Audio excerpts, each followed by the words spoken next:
Hi, welcome to another edition of At Home with Winning Appliances. I'm Bronte, Culinary Expert, and today in the Winning Appliances kitchen we're cooking with ASKO. Today we're cooking one of our favourite recipes, our no-knead bread.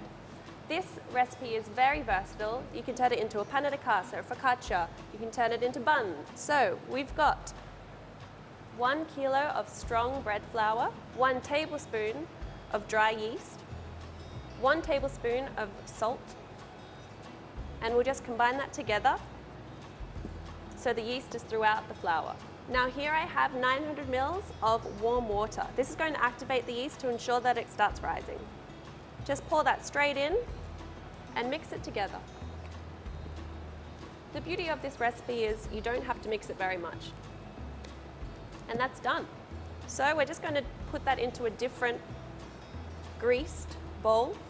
I've lined this with some olive oil, just so it doesn't get too sticky. We'll pour that in, and then we're going to cover this with a wet tea towel and put it to the side for around 40 minutes or until it has doubled in size. The reason we cover it with a wet tea towel is to make sure that the environment is nice and damp so that nothing dries out and everything rises nicely. So now we just wait about 40 minutes.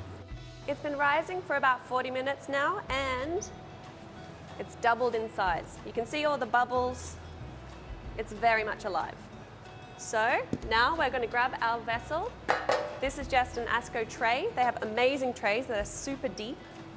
Great for steaming rice, doing focaccia, doing roasts, braising. I'm just going to pour a lot of oil in to the bottom. This is going to make your focaccia super crispy and delicious. Now that the oil is lining the tray, we can pour in our dough. You can see, oh yes.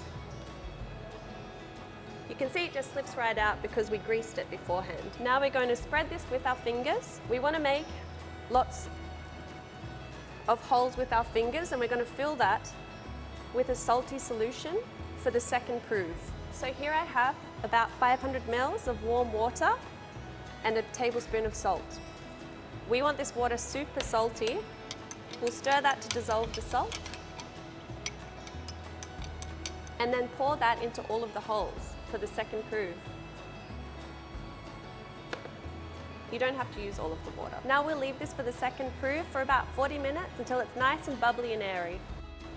It's been another 40 minutes, and as you can see, it's incredibly bubbly and has about doubled in size again. So now you can dress it with whatever toppings you're feeling like. Today we're using rosemary, a classic, otherwise olives, sun-dried tomatoes, capsicum, grapes, and always more salt. I would say salt and oil are the secret to the perfect focaccia. That's ready to go into the oven. So I've preheated the ASKO Combi steamer to 220 degrees on a fan force function with level 1 moisture, which is about 25 to 30%. Now if you don't have a Combi steamer at home, you can easily just put a dish of water at the bottom of your oven, or the water in the holes of the focaccia also adds moisture to it, which will add to the crust. Let's pop it in.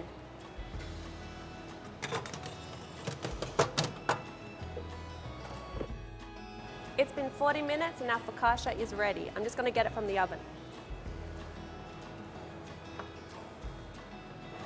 As you can see, the oil and the salt have really done their job. Super golden and crispy. Now I'm going to slice it up and serve it. You can hear all the crunchy bits at the bottom. Oh, ho, ho. And there we have it, our super simple focaccia bread cooked in the ASKO Combi steam. Follow us on Instagram or check out our website for more recipes like this one. See you next time.